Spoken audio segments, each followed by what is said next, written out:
Hey, what is going on? This is your stimulus check updated information. Right now, there's a ton of stuff coming out with Congress now trying to get these bills passed. Big giant budget plan is going to be passed. You have Bernie Sanders and a lot of the other Democrats in the Senate that are pushing to get these bills passed. There are two Democrats, though, that don't want to really vote for these because they think it's too much. They think it's too much spending.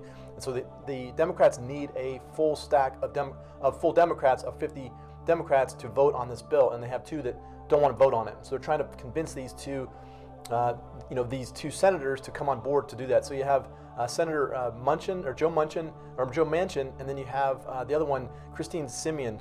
They oppose this $3.5 trillion budget plan because they think it's just too much spending. I personally think it's the federal government at some point they got to say we can't just continue to print money and tax everybody at these high rates. I mean, you can't think about it right now. $5 trillion are going to spend into the economy, and then probably in the next 4 or 5 years, we'll probably have a $10 trillion. I mean, if Bernie Sanders had his way, he would write a check for $50 trillion. Now, inside of this bill that they're trying to pass could possibly be the fourth stimulus check. This could be the extension of a lot of the stimulus programs that are happening right now.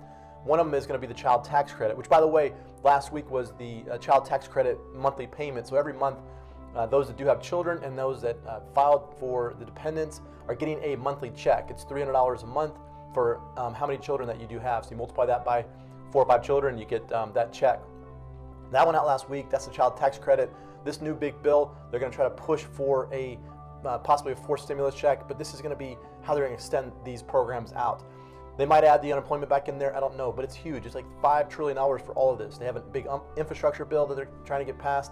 I mean, it's just huge. I can't believe that they're going to print just $6 trillion or $5 trillion, whatever it's going to be. It's just absolutely insane. It's going to put so much pressure on the dollar. That's why we're going to see rising prices on food, and we're going to see rising prices from real estate. All of that's going to continue to rise because of the fact they're printing so much money. But right now, Bernie Sanders is not happy with the other Democrats. In fact, he went to West Virginia recently. He's trying to push for getting this Senator Joe Manchin on board to try to get this stimulus package done and moving forward. Now, a lot of the stimulus that's happening right now, people are already getting these, the $1,400 checks went out to a lot of people. People are still maybe looking for those checks.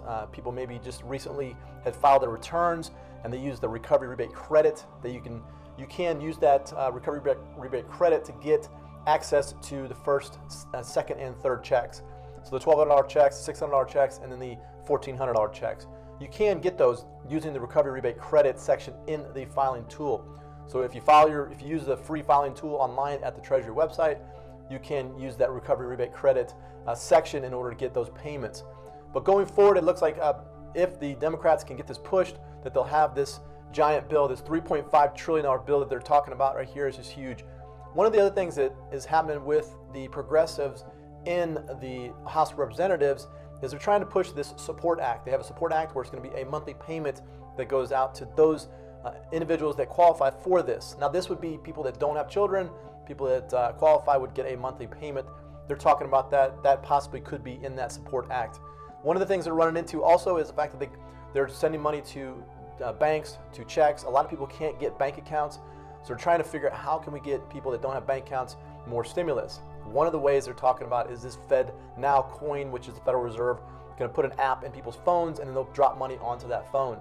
That's possibly going to be coming down the road. I don't know when that's going to happen. I know they've been talking about that, but there is a lot of pressure from stable coins out there, a lot of the cryptocurrencies. There's a lot of pressure from those stable coins to the US dollar right now, so they're going to have to probably come out with something on some type of digital coin quickly.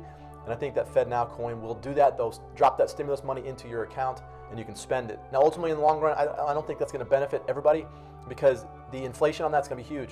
So people are going to be, you might get a $2,000 stimulus every month, but you go to the grocery store and prices are going to be absolutely insane. You won't be able to even spend that $2,000. That could be a hyperinflation type of scenario. We'll have to see if that happens. One of the other things that's happening right now is that Social Security Administration is going to be raising the payments up by 5.9%. So those that are on Social Security will be getting more payments. They're also trying to push for a $1,400 payment. There's a senior citizens organization. This thing is Senior Citizens League is what it's called. They're actually pushing Congress to get a $1,400 payment out. But right now the inflation is going up by 10, 11%. They're probably going to have to raise this up even more. Right now it's at 5.9%. They're going to have to just push it up more. The Social Security, they could see about a $1,100 increase in their benefit amount. So that could be a big benefit. But if inflation keeps going up and all the prices keep going up, then they're going to have to keep increasing those payments. Now, a lot of the states are sending out stimulus checks right now. You have California sent out $600 payments, also $500 for dependents in California.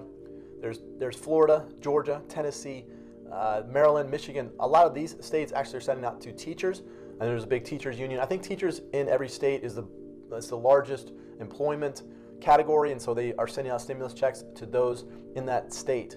Every state received billions of dollars, and I don't know why they're not turning around and giving that stimulus payments to people in each state. I think it's unfair that these governors and a lot of these people in these states closed down these economies, closed down these businesses, said you can't open up, and all these restrictions. It's just too much, and it created all kinds of headaches, and we're really seeing those headaches now with a lot of the supply chains, a lot of the getting food and all these truckers not working. It's just creating all kinds of chaos right now. And so I think that these states should take these stimulus checks and send them out to people. And one of the good things that I've been seeing is that Arizona and Connecticut are actually taking stimulus payments and they're incentivizing people to go back to work. Right now there's something like 11 million jobs that are available right now. So there's 11 million positions that people can go and take. And last month, September, only 194,000 added onto the employment, and it's a very bad number. 194,000 is just an absolute. It's just a not very good number. Back when the economy, but 2018, 2019, when the economy was rolling, 800,000 or 900,000 people were added to the jobs every month. So I think that if Joe Biden came out, President Biden came out and said, hey, we're going to incentivize people to go back to work. We're going to give everybody a stimulus, like a $1,200 stimulus to go back to work. I think those 11 million jobs would be absolutely filled instantaneously. That to me would be the best stimulus versus trying to give the money to people and let them go spend it. Get them back to work, get people back into these employments. You get that turn right, get that turning through the economy. That's going to get everything going and moving everybody in the right direction, because we need those service businesses. We need manufacturing back again. So we're going to see if they can do the right thing. I don't know. A lot of people in Congress, they just want to take money from other people and they just hand it out to everybody they can through just having these programs where they're just constantly adding new stuff and just giving out free stuff to people. We got to get people back to work. We got to get people going and actually doing things productive into the economy. But right now, stimulus check demand by citizens. Since the reluctance of the government has made citizens restless, this has resulted in several petitions being initiated. All the petitions propose extra cash from the federal government. Out of this petition, a couple of them have gone particularly viral. The ones initiated by Representative Ilhan Omar, who is in the House of Representatives, and Stephanie Bonin have grabbed significant attention. The petition launched by Stephanie Bonin asked for $2,000 monthly payments for everybody. In a recent statement, Bonin stated that a $1,000 worth child tax credit stimulus check should be made permanent for the children. And then Omar's petition calls for a $1,200 stimulus check to be provided to the adults. The children should be given a sum of $600, with the median income slumping to $6,521, and all these petitions gaining mass. The government is under serious heat. So I think these petitions are really good. One of the things is the Support Act that Ilhan Omar has put together in the House of Representatives. They might sneak that into this new $3.5 trillion budget plan. We'll have to see if they can get that in there. A lot of times Nancy Pelosi says that we have to pass these bills in order to see what's in them. I think they should know what's in them before they actually vote on them. That's why I think that a lot of these Democrats, a couple of these Democrats, aren't jumping on board with this, because they've actually read through it. They know a lot of the spending that's in there, and a lot of it's not going to be good for the economy. So that's why they're opposed to it. But every Republican and every Democrat, they all want to spend money on their own programs. They have an endless supply of checks. They can just write checks for whatever they want. And the debt ceiling is going to have to be raised again in December. So if they can get more these bills out, then it's probably going to be more stimulus checks. If not, they're going to have to continue to go back and forth on how they're going to get more stimulus out. If the Fed can come out and just bypass Congress, bypass the banks, that ultimately would be the quickest way to get people's payments and get money out to everybody that needs it the most.